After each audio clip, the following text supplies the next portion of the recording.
Sir नमस्कार। नमस्कार sir. Sir क्या नाम है आपका? हनुमत रजक। हनुमान जी कहाँ से हैं आप? मैं सागर मध्य प्रदेश से आया हूँ। सर संत रामपाल जी महाराज से नाम दीक्षा लेने से पहले आप क्या भक्ति साधना करते थे? संत रामपाल जी महाराज से नाम दीक्षा लेने से पहले मैं पुराने अभी सभी देवी देवताओं की भक्ति करता था। इष्ट रूप में सबसे ज़्यादा रुचि हमें हनुमान जी की भक्ति में थी। हनुमान जी को विशेष रूप से मानते थे और साथ में जय गुरुदेव पंथ से भी नाम दीक्षा लिए हुए थे। तो सर जब आप जय गुरुदेव पंथ से जुड़े हुए थे, हनुमान जी को अपना इष्ट रूप में मानकर भक्ति करते थे, तो फिर आपको संत रामपाल जी महाराज से नाम दीक्षा लेने की क्या जरूरत आन पड़ी? संत रामपाल जी महाराज की शरण में जाने की सबसे बड़ी ज़रूरत तो ये कि हमें आध्यात्मिक ज्ञान जो पूरा ज्ञान चाहिए है वो नहीं मिल पा रहा था।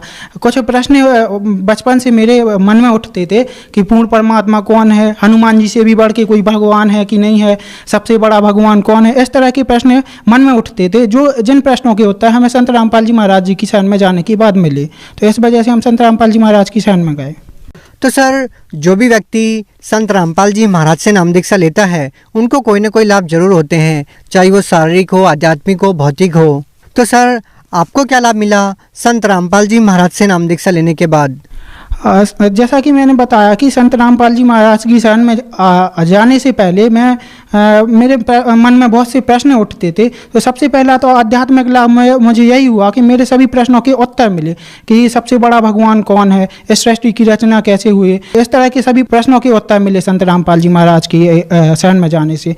दूसरा ये तो आध्यात्मिक लाभ हो गया। दूसरा और शारीरिक लाभ जो बहुत ही इम्पोर्टेंट है वो यह हुआ कि मुझे अप्रैल 2018 में एप्लास्टिक एनीमिया की बीमारी हो गई थी, जिसकी वजह से मेरा ब्लड बनना बंद हो गया था। पहले मुझे संत रामपाल जी महाराज की शरण में आने से पहले मुझे हर 4 दिन में ब्लड ट्रांसफ्यूज़न करवाना पड़ता था और मतलब ब्लड चढ़वाना पड़ता था। हर 4 दिन में ब्लड कम हो जाता था। लेकिन अब परमात्मा की इतनी दया है, संत रामपाल जी महाराज की इतनी दया है कि अब 4 दिन की बजाय 1 साल में ब्लड ट्रांसफ्यूज़न करवाना पड़ता है। मेरा कितना भी ब्लड क्यों भी ना कम हो जाए, मेरा ब्लड काउंट 2 ग्राम तक हो जाता है, 2 यूनिट तक हो जाता है, कभी कभी 3 यूनिट हो जाता है, 4 यूनिट तक हो जाता है। लेकिन मुझे संत रामपाल जी महाराज की कृपा से कोई भी घरेलू काम करने में कोई भी परेशानी दिक्कत नहीं आती है और सभी काम सुचारू रूप से चलते रहते हैं परमात्मा की दया से।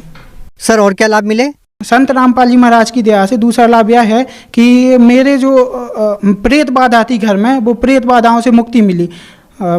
और मेरी माता जी को प्रेत परेशान करते थे तो उनसे भी मुक्ति मिली और मुझे भी बहुत ज़्यादा प्रेत बाधाएं थी जिनसे मुझे मुक्ति मिली परमात्मा की दया से।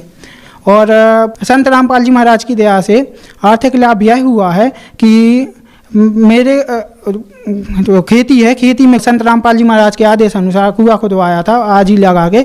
तो उसमें जो आसपास के जो और किसान हैं उनके जो वाटर लेवल है उस हिसाब में हमारे यहाँ कुएं में पानी बहुत ज़्यादा निकला। बाकी आसपास के किसानों के कुएं में पानी नहीं था और मेरे कुएं में संत रामपाल जी महाराज की कृपा से मात्र 9 हाथ पर पानी निकला, जो कि 20-20, 30-30 हाथ के गहरे कुओं में पानी नहीं निकलता था। और क्या लाभ मिले आपको?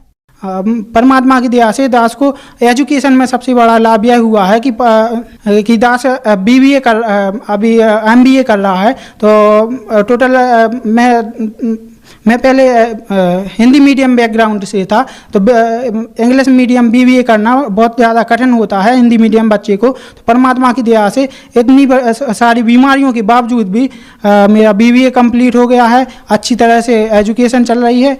और रिसेंटली अभी एक लाभ हुआ है कि मेरे बाइक से सागर आ रहा था, अपने डिस्ट्रिक्ट आ रहा था किसी काम से, तो भैंस से टकरा के चलती गाड़ी से भैंस टकरा गई थी, जिस वजह से परमात्मा की दया ये हुई कि मेरा कुछ भी नहीं हुआ, बस हाथ में थोड़ी सी खरोंच आई थी और परमात्मा ने वैसे एक्सीडेंट से जो जान जानी थी, बड़ी हानि होनी थी, वो छोटे में टाल दी।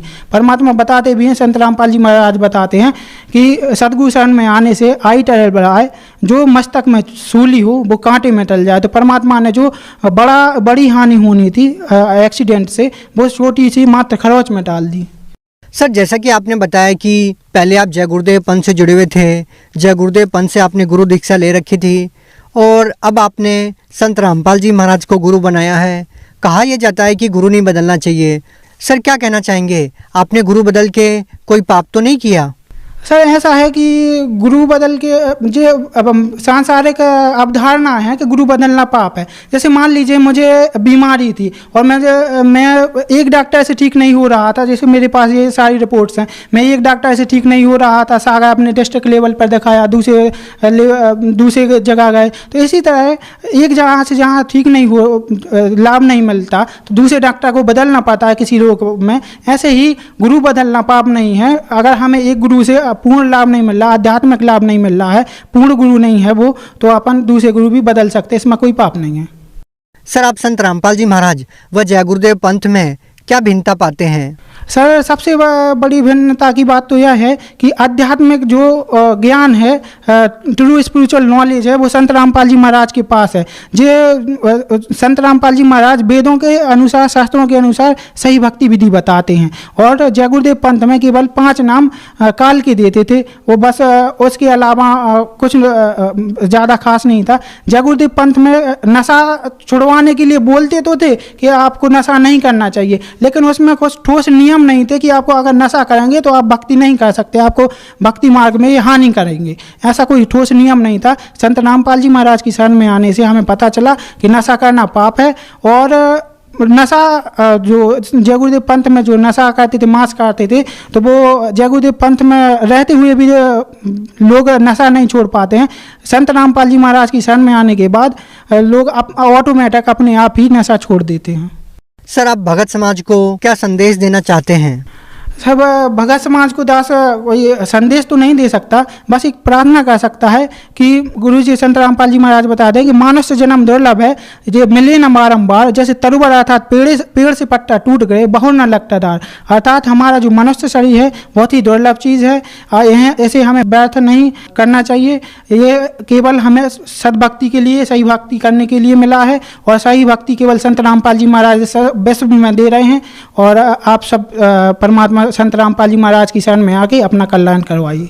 सर अगर कोई श्रद्धालु संत रामपाल जी महाराज से नाम दीक्षा लेना चाहता है, वो नाम दीक्षा कैसे ले सकता है? संत रामपाल जी महाराज से नाम दीक्षा लेने के लिए विभिन्न चैनलों पर सत्संग आते हैं। साथ में सत्संग के दौरान पीली पट्टी चलती है, एक पट्टी डिस्प्ले होती है, जैसा कि इंटरव्यू के नीचे भी डिस्प्ले हो रही होगी, तो उस पट्टी पर आपको नंबर डिस्प्ले होते हैं, तो उन नंबरों पर आप कॉल करके और संत रामपाल जी महाराज से नाम दीक्षा ले सकते हैं। स्पिरिचुअल लीडर संत रामपाल जी महाराज यूट्यूब चैनल सर्च करके आप सत्संग सुन सकते हैं, और सत्संग के दौरान इंटरव्यू आते हैं, इंटरव्यू के नीचे जो नंबर डिस्प्ले होते हैं वहाँ से भी आप नाम दीक्षा ले सकते हैं।